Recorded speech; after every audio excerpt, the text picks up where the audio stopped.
Hi, everybody. Hello, we are Ryan and Bethany. From Ryan and Bethany, Board Game Reviews. All right, today we're continuing our discussion talking about the BGG Top 100 list. This is episode 6. And we just want to give the caveat before we get going. This is a screenshot of what the list looked like in early March. It is a living fluid list, so things move around and change. So just so you know, this was just a screenshot just so we could have a discussion. Yeah, absolutely. This is kind of triggered by every time the top number 1 or the top 10 changes, there's always a big discussion about the BGG Top 100. And so we thought we'd enter our 2 cents into the mix, taking it 10 games at a time. So today is the game 50 through 41. Oh my gosh, I can't believe we're here already. Let's get started. Number 50 is Maracaibo. So Maracaibo, this is a bit of a bigger game. This is a longer game. This is Alexander Pfister, who's known for bigger games. We already talked about some of his games previously on this same list. This one is kind of got that Mediterranean trading vibe going on. It's a heavy economics. It's got a weight of 3.91, so this is not one that you enter in lightly. All right, number 49 is Pandemic Legacy Season 2. So this is probably, of all of the Pandemic Legacies, this is my least favorite one. But that doesn't mean it's like a least favorite game. I still absolutely love this game. It was so much fun.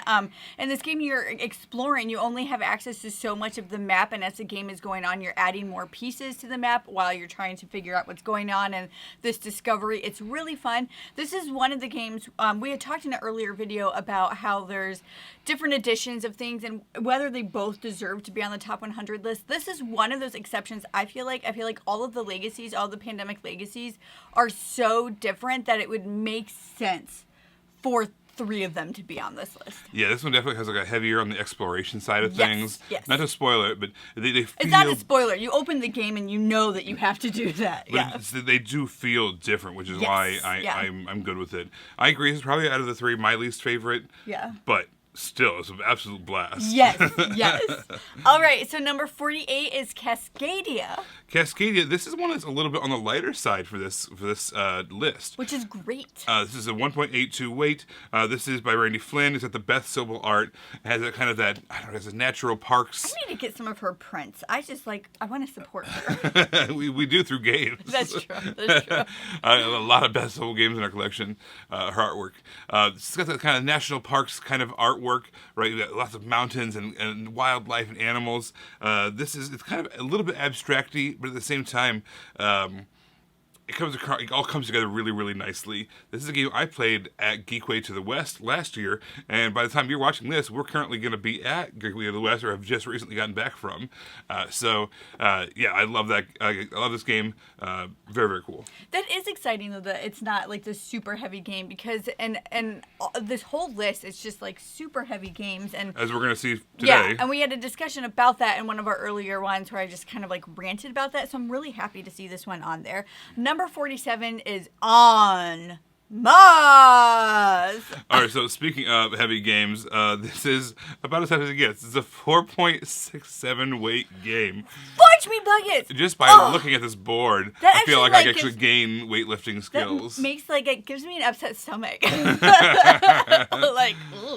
That being said, this is a Lacerda game, a Vital Lacerda game. Even though his games are very involved, very, very heavy, they usually have a very smooth gameplay. Yeah. You have a lot going on, but it's taught in a way, or it's introduced in a way that it's still not going to, just absolutely overload you, right? And man, this Lacerda and Ian O'Toole, for whatever reasons, Eagle Griffin Games puts them together a lot, and I love that. The Ian O'Toole art combined with the Lacerda games, the Gallerist or Kanban EV or one of those games, it just looks so good, combined with this really overwhelmingly great gameplay. This is a game that you can't approach, willy-nilly, right? This is a game you have to kind of plan for. Hey guys, everybody read the rules ahead of time, watch the videos ahead of time, and then we'll all get together and we'll struggle through it together, but it's going to be worth it. Your whole Saturday is taken. The gameplay is only, 2 hours or so, but it doesn't matter. It's how much time it takes up in here. All right, number 46 is Anachrony, which is just a really fun word to say. Anachrony. Anachrony. Are you still having fun? Anachrony. Okay. This is one actually I have not played. Have you played this one? I have not. Well, it's once again a more involved, bigger game. This is a 4.02 weight on BGG. I don't usually say all the numbers. I'm just pointing out that a lot of these are 4+ or your high threes. Oh my gosh, that'd be really fun. Somebody should add that all up and then divide it to see what the average weight of a game is. On the top 100? Yes. Yeah. Yes. But this is another one. I have not personally played it. I know that it's got a really cool sounding tagline. It says, "Use exosuits and time travel to ensure your vision for the future after the cataclysm." What cataclysm? I don't know, but I want to get past it. So I like the time travel. If you time travel, can you go before the cataclysm and make sure it doesn't happen? I think that's what they're saying. But the idea of this exosuits, this time travel, it sounds like a really cool game. If you have had any experience with this game, let us know what your opinions are. We'd love to hear them. Is this a game we should kind of seek out and play at some point? Let us know. All right, number 45 is the bane of my existence, and that is Agricola. Okay, now we have already talked about the Agricola Revised Edition earlier on. I thought we had talked about this. I'm like, I could have sworn I made all these jokes earlier. We're going to do it all over again. So just sit back and enjoy the rerun of Agricola jokes. This is a game that is all about farming. You start off with a small team of 2 farmers, and you are going to expand your board with as many crops, as many animals. You have a bunch of cards that all do a ton of different effects. This game is very big in its scope, but at the same time, it's a worker placement style game, so it really just kind of cruises. You place your guys, collect the resources, pick them back up again, and do it over and over again. It does have that feed your people mechanism, which can scare a lot of people away. Gosh, and yes. If you don't feed them, it is a harsh penalty. If you mess that up once, you are out of the game. But at the same time, this is gotta be one of my favorite games of all time.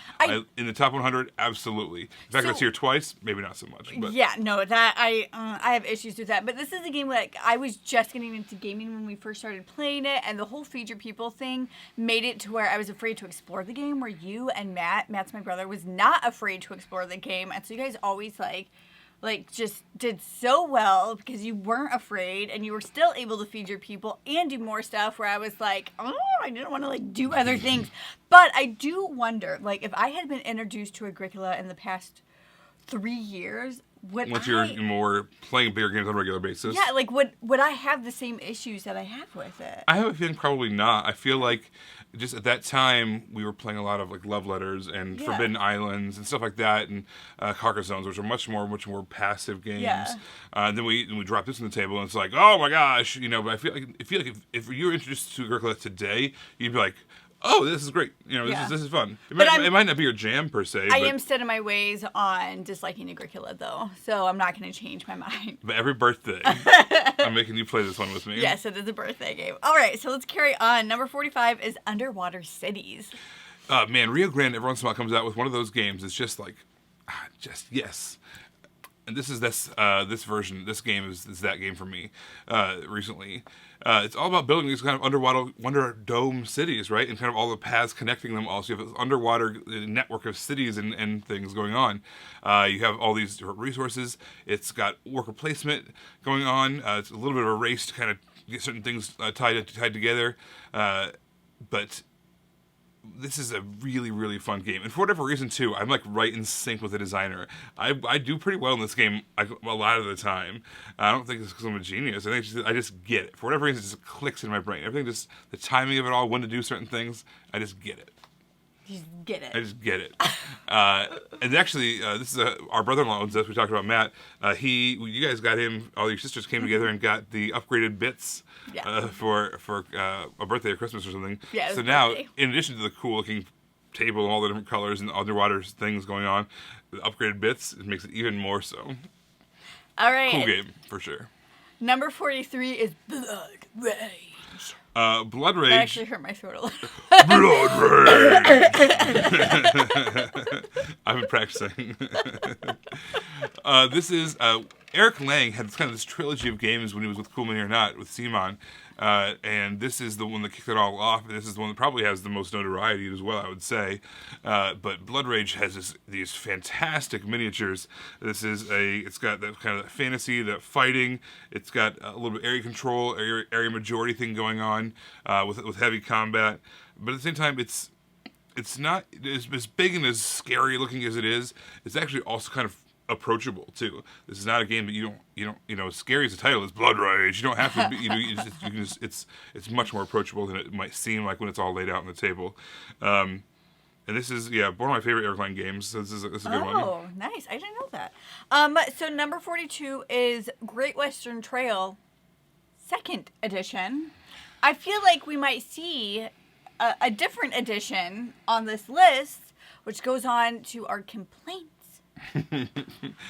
That being said, the 2nd edition, we'll talk about the 1st edition later, but the 2nd edition, it basically took the 1st edition, it took a couple of things, kind of smoothed them over, cleaned up a little bit, changed some of the artwork and some of the titles and things like that to make it so that more people could get enjoyment out of it. And this game has a really, really light element of deck building into it, which is my favorite part of this game. You have this starting herd of cattle, right? And over the course of the game, you're trying to get better and better cattle. So when you take them to sell them on this railroad track, you're getting more and more points for them. This is a kind of a point-to-point movement, but you can build the spots on the board yourself. But then also everyone else is kind of putting their spots on the board. Some of them have like a toll you have to pay if you cross them or land on them, and so you have to get rid of these bandits that are blocking your path, and it's a really, really fun game. I've played it quite a few times, actually, in person and online, and this is a game that I will never say no to. All right, we're here. We're to the last section of this 10. We're here, and it is 41. Wait, didn't we talk about this? It's Cavern, the cave farm. Yeah, we did, because it's the exact same game as Agricola. Yeah. It's with dwarves.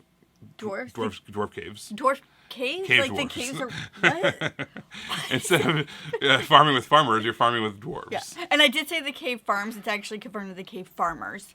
Yeah. I said that wrong, just so you guys know. Let's be real. This game is super, super similar to Agricola. Like, super similar. This is by Uwe Rosenberg. The exact same thing's going on. It's a worker placement game. You have your guys, you go out there and put on the board. They bring back the resources. Some of the spots accumulate, just like in Agricola. On the side over here, you have these different places where you can do your farming. You can grow your crops in the exact same way. You can put your animals in the fences the exact same way. They breed the exact same way. There's on the little side over here, there's like a little cave area. That's it. That's the only difference. The cave farmers. No, there is the cards there in Agricola that make the game shine. There's no cards here, but there are more spots on the board for your workers to go to. So that's kind of the other big difference is instead of having the cards giving you lots of more variety, it's the different spots on the board. When this came out, for a lot of people, it kind of killed Agricola, right? Because it did the same thing, but maybe a little bit better. But at the same time, I still see a lot of people talking about Agricola as also. So you're in one camp or the other. I'm personally in the Agricola camp. That's where I have staked my claim, and that's where I'm happy. It's funny that they're in the same section that right. we're talking It happens about. to be the same It just the same time. Right there at the Makes same for a time. good discussion. Yeah, this 10 makes a lot of sense to me. I have heard people talk about all of these games currently. Not that I've heard people talk about them in the past, but I hear people talk about these games currently. They're still getting played. People still like them. People are still seeking them out. So I actually, like, this section makes a lot of sense to me to be on the top 100. That being said, it is still skewed heavily towards weight. You know, the bigger and more involved the game is, it tends to do better in the rankings, with the exception of Cascadia in this case. But even still, it's not it's still got some decisions going on. There's still some really positive things about that. But it just seems to be, in the weighting, definitely skewed towards the heavier, more involved games, which is fine.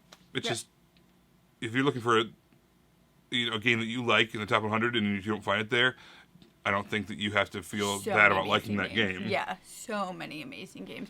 Well, we want to know if you've played any of these games, what your thoughts on them are. Let us know in the comments below. If you liked what you saw, consider leaving us a tip. There's a link down below on how to do that. Until then, don't forget to subscribe and follow us in all of these places. You guys, thanks for watching, and we'll see you next time. Bye.